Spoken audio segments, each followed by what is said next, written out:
Teman-teman, bayangin seorang yang begitu baik hati, sampai-sampai dia menyembelih 10.000 ekor unta untuk menjamu orang miskin. Namun ternyata di mata Rasulullah SAW, dia justru adalah pembuka pintu neraka bagi bangsanya sendiri. Dia adalah pahlawan yang dipuja, tapi dialah yang membawa pulang racun yang paling mematikan iman untuk sebuah peradaban. Gimana kisahnya? Khotifillah, kenalkan, namanya Amr bin Luhai. Di masanya, kalau kalian tanya tentang orang Mekah, siapa yang paling mulia? Mereka pasti menunjuk dia. Dia ini definisi crazy rich yang sangat dermawan luar biasa. Saking baiknya, dia pernah membagikan 10.000 pakaian dan memberi makan seluruh jamaah haji sendirian. Bagi orang Arab saat itu, dia bukan cuma pemimpin yang berkarisma. Dia itu dianggap suci. Ucapan atau aturannya dianggap setara syariat karena pribadinya yang tanpa celah. Tapi disinilah plot twist dan tragedinya dimulai. Suatu hari, Amr melakukan perjalanan bisnis ke Syam, yaitu wilayah sekitar Suriah, Palestina.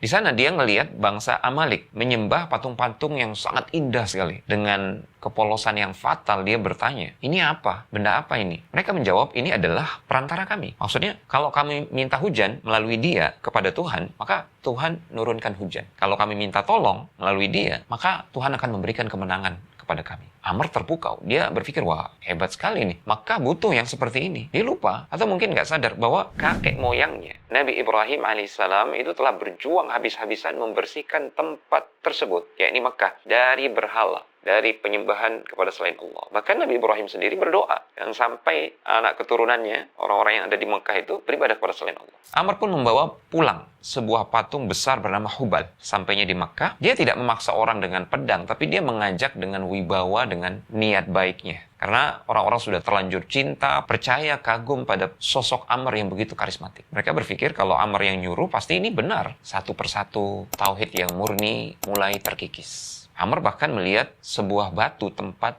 seorang laki-laki soleh yang disebut Al-Lat. Ya, di situ dia sering mengaduk adonan roti untuk jamaah haji. Ketika laki-laki itu wafat, Amr berkata dia tidak mati. Dia masuk ke dalam batu ini. Gitu. Maka dibangunlah kuil di sana, tempat peribadatan. Hanya butuh satu orang baik, dalam tanda kutip ya, hanya butuh satu orang baik yang salah arah untuk mengubah arah sejarah, bahkan mengubah peradaban. Na'udzubillah. Itulah mengapa Rasulullah SAW pernah bersabda dengan nada yang sangat serius dan tegas. Ra'aitu Amr ibn Lu'ay al-Khuza'i yajurru qusbahu finnar. Aku melihat Amr bin Lu'ay al-Khuza'i menyeret ususnya sendiri di dalam neraka. Hadis sahih diriwayatkan oleh Al-Bukhari. Karena dia menjadi pelopor kesyirikan di tanah Arab. Na'udzubillah. Ada 3 pelajaran dari kisah ini. Yang pertama, hati-hati dengan kultus individu. Kisah ini mengingatkan kita agar jangan sampai rasa kagum kita kepada seseorang membuat kita menutup mata, menutup akal dari kebenaran. Kebaikan sosial seseorang, ya dia dermawan, dia santun, itu bukan jaminan bahwa semua pemikirannya itu pasti benar. Standar kebenaran adalah dalil, bukan popularitas. Standar kebenaran adalah apa yang Allah turunkan melalui Al-Quran dan apa yang Rasulullah bawa berupa petunjuknya. Pelajaran kedua, bahayanya inovasi dalam urusan akidah, ya, termasuk dalam urusan ibadah. Amr bin Luhai merasa sedang membawa solusi baru bagi suasana spiritual di Makkah. Namun dalam urusan ibadah, apalagi akidah, niat baik saja itu nggak cukup. Niat baik harus dibarengi dengan cara yang benar, petunjuk yang benar. Mengubah prinsip dasar agama hanya karena tampak menarik di tempat lain, inilah awal dari kehancuran. Pelajaran ketiga, ini terkait dosa jariah, legacy yang buruk. Amr wafat ribuan tahun sebelum Islam datang kembali. Tapi setiap sujud yang dilakukan oleh orang kafir, orang musyrik kepada Hubal, kepada berhala-berhala, itu dosanya ngalir kepada Amr bin Luhai. Kenapa? Karena dia pelopor dalam hal ini. Di sini teman-teman, kita harus berpikir panjang. Apakah warisan, baik itu berupa ideologi ataupun kebiasaan, yang kita tinggalkan hari ini akan menjadi amal jariah atau justru beban di akhirat kelak? Jangan-jangan apa yang kita wariskan itu adalah dosa jariah yang ditiru oleh anak keturunan kita, oleh satu generasi. Kemudian dosa mereka akan mengalir menjadi dosa kita. Na'udzubillah. Semoga Allah menjaga kita semua. Barakallahu fikum.